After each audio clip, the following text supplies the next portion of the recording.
ଉଠିକି ପ୍ରେୟାର କରୁଥିଲି, ପ୍ରାର୍ଥନା କରୁଥିଲି, ସେତେବେଳେ ଆଉ ମନରେ ଚାଳନା ହେଲା ଯେ ବାକ୍ୟ ହଉଥିବ ବୋଧେ, ମୁଁ ଟାଇମ ଦେଖି ନାହିଁ, ଆଉ ଜଏନ୍ କରିବି ବୋଲିକି ମୋବାଇଲ କାଢିକି ଜଏନ୍ ହେବି ଏ ଗ୍ରୁପ ବାକ୍ୟ ପାଇଁ ପ୍ରସ୍ତୁତ ହଉଥିଲି।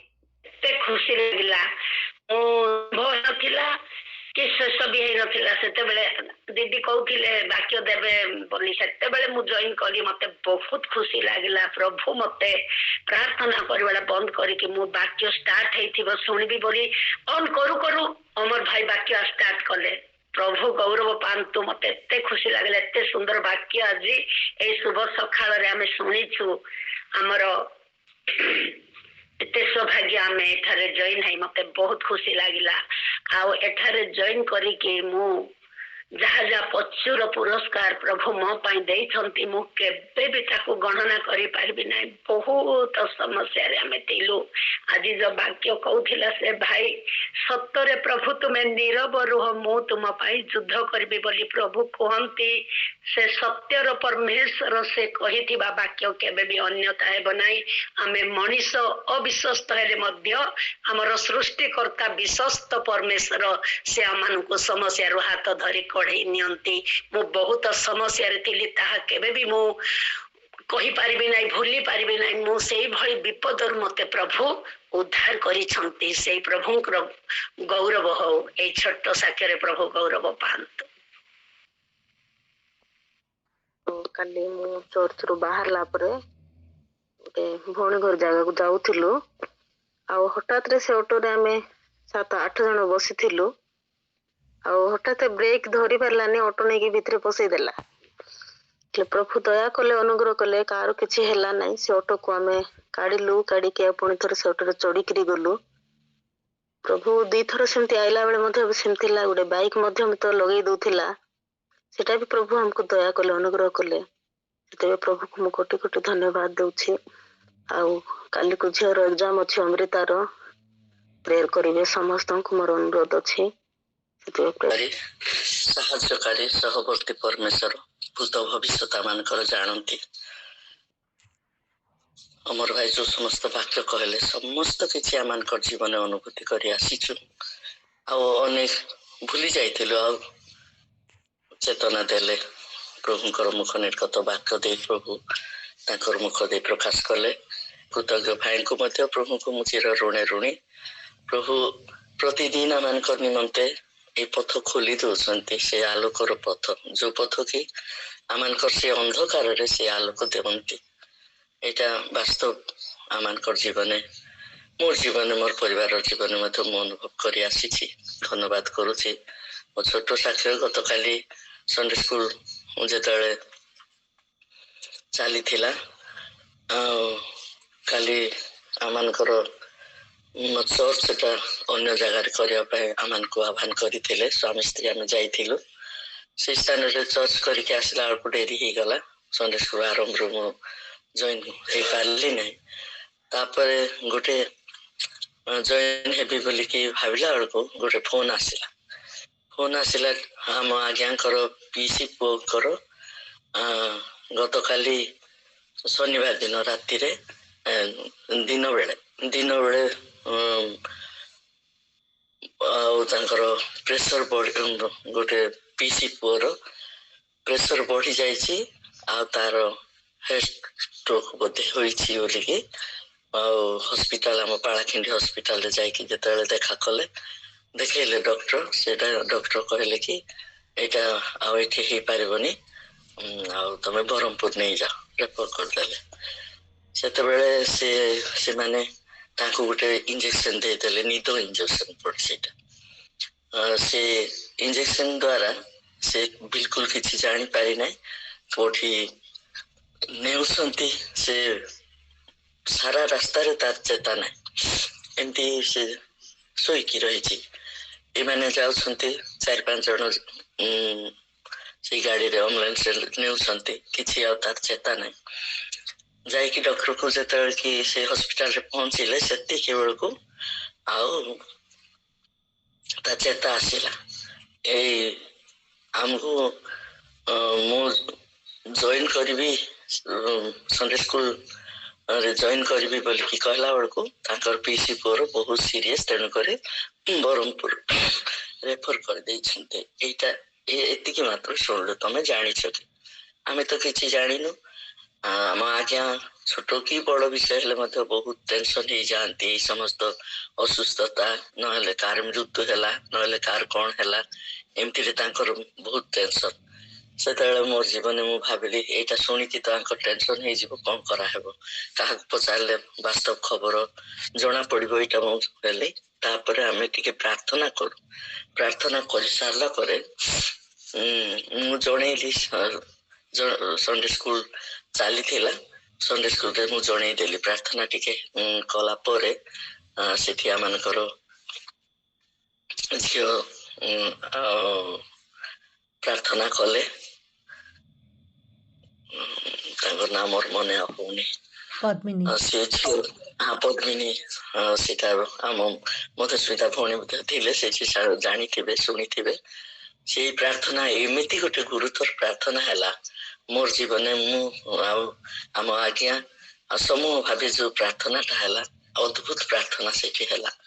ପ୍ରଭୁ ସାହାଯ୍ୟ କରିଛନ୍ତି, ଆଶ୍ଚର୍ଯ୍ୟ କାର୍ଯ୍ୟ ସାଧନ କରିଛନ୍ତି। ଏଇଟା ମୁଁ ଜୀବନରେ ମୁଁ ଏଇ ଖବରଟା ମୁଁ ଶୁଣିବି, ଏମିତି ଖବର ଶୁଣିବି ବୋଲି ମୁଁ ଚିନ୍ତା ବି କରିନଥିଲି। କିନ୍ତୁ ପ୍ରଭୁର ହାତରେ ସେଇ ପ୍ରାର୍ଥନା ବେଳେ ସମସ୍ତ ପ୍ରାଣ, ମନ, ଆତ୍ମା ଦେଇ ସମର୍ପଣ କରୁଥିଲୁ। କାହିଁକି ନା ଆମେ ଶୁଣିନୁ, ଆମେ କୁଆଡେ ଯିବା ପରେ ସମ୍ଭବ ନାହିଁ। ଏଇ ପରିସ୍ଥିତିରେ ଏଇ ଘଟଣା କଣ ହବ କଣ ନାହିଁ, ଆମେ ତ ପାଖକୁ ଯାଇକି କି କଣ 4-5 ଜଣକୁ ଫୋନ କଲୁ ପ୍ରାର୍ଥନା ପରେ। ସେ ପ୍ରାର୍ଥନା ଏପରି ଗୋଟେ ଶକ୍ତିଯୁକ୍ତ ପ୍ରାର୍ଥନା ହେଲା। ସେଇ ପ୍ରାର୍ଥନା ଭିତରେ ଜୀବନରେ ଗୋଟେ ଶାନ୍ତି, ଆନନ୍ଦ ଆସିଲା, ଆଉ ଗୋଟେ ବିଶ୍ୱାସଟା ଆସିଲା ପ୍ରଭୁ ସାହାଯ୍ୟ କରିବେ। ତାରପରେ ଅନେକଙ୍କୁ ଆମେ ଫୋନ କରିଥିଲୁ, ଆଉ କିଛି ଖବର ପାଇଲୁ ନାହିଁ, ବ୍ୟସ୍ତ ହେଇଯାଉଛୁ। ଆଉ ତାଙ୍କର ପୁତୁରା ଗୋଟେ ରହିଛନ୍ତି, ଭଣଜା ଗୋଟେ ରହିଛନ୍ତି, ଭଉଣୀର ପୁଅ, ସେଇ ବ୍ରହ୍ମପୁରରେ ସେମାନେ ତାଙ୍କ ସ୍ତ୍ରୀଙ୍କର ଅପରେସନ କରିବା ପାଇଁ ମୁଁ ପ୍ରାର୍ଥନା ପାଇଁ ବି ଅନୁରୋଧ କରିଥିଲି ନାଇଟ୍ ପ୍ରେରେ। ଆଉ ସେ ଯୋଉ ପେଟରେ କଣ ଟ୍ୟୁମର ହେଇଛି, ତାକୁ ଅପରେସନ କରିବେ ବୋଲିକି ନେଇଛନ୍ତି। ସେଇ ଭଣଜାକୁ ଆମେ ଫୋନ କଲୁ। ବ୍ରହ୍ମପୁରରେ ତ ଥିବ ସେ ହସ୍ପିଟାଲରେ, ଏଇ ଖବରଟା ଜାଣିଥିବ ବୋଲି ତାଙ୍କୁ ଫୋନ କଲୁ। ସେ ଫୋନ କଲା ପରେ ସେ କହିଲା ଯେ ହଁ ଆସିଛନ୍ତି, ଆଉ ମାମୁଙ୍କର ଅବଶ୍ୟ ସେମିତିକା ହେଇଥିଲା, କିନ୍ତୁ ଆଉ ଯେତେବେଳେ ସବୁ ପରୀକ୍ଷା କରାହେଲା ଆଉ କିଛି ବାହାରିଲାନି, ଆଉ ମାମୁଁ ଭଲ ଅଛନ୍ତି ବୋଲି ଡକ୍ଟର ଫେରେଇ ଦେଲେ। ସବୁ ପରୀକ୍ଷା ମାତ୍ର ହେଲା। ସବୁ ପରୀକ୍ଷା ହେଲା ପରେ ହାଲେଲୁୟା, ଆଉ ସେ ସମସ୍ତ କିଛି ହେଇନି, ଆଉ ତମେ ଯାଅ ବୋଲି ଔଷଧ ପତ୍ର ଦେଇକି ତାଙ୍କୁ ଫେରେଇ ଦେଲେ। ଆଶ୍ଚର୍ଯ୍ୟ ହେଇଗଲୁ, ପ୍ରଭୁ ଧନ୍ୟ ଯୀଶୁ, କି ଭାବେ ଏଇ ସମସ୍ତ ପ୍ରାର୍ଥନା ଶ୍ରବଣ କରି ପ୍ରାର୍ଥନାର ଉତ୍ତର ତମେ ଦେଇଛ।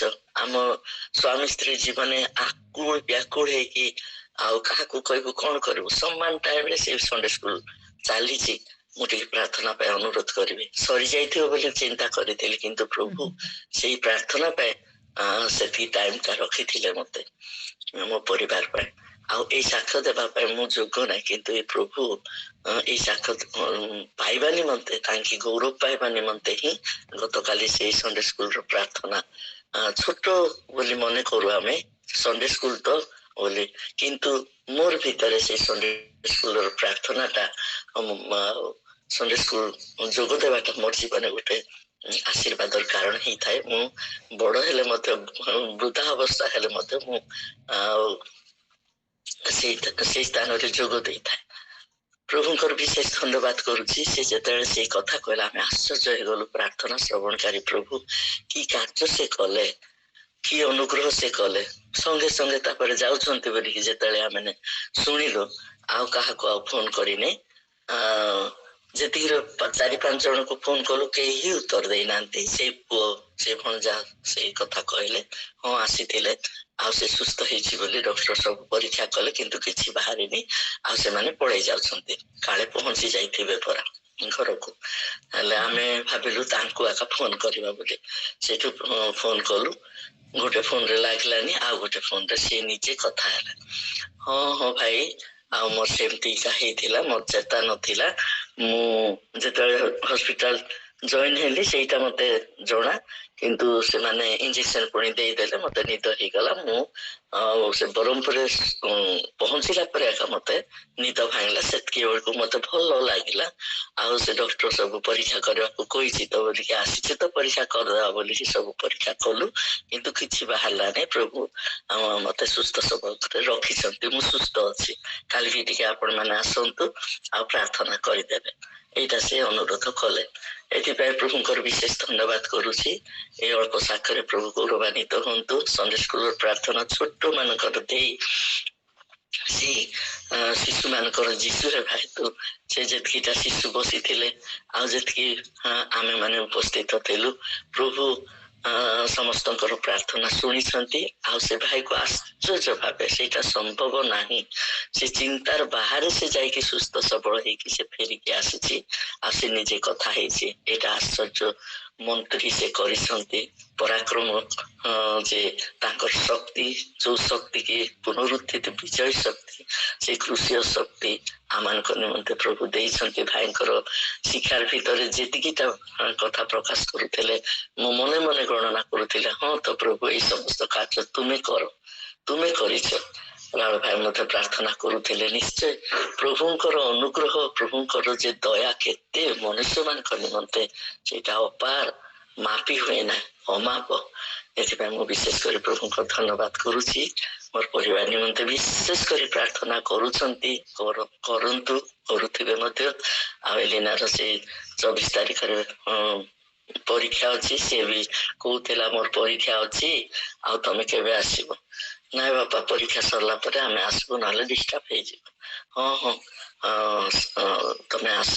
ଏଇଟା ତାର ଆକୁଳ ବ୍ୟାକୁଳର କଥା ଶୁଣୁଥିଲେ ମତେ କେତେବେଳେ ଦେଖିବେ ଏଇଟା ମୋର ମନେ ହୋଇଥାଏ।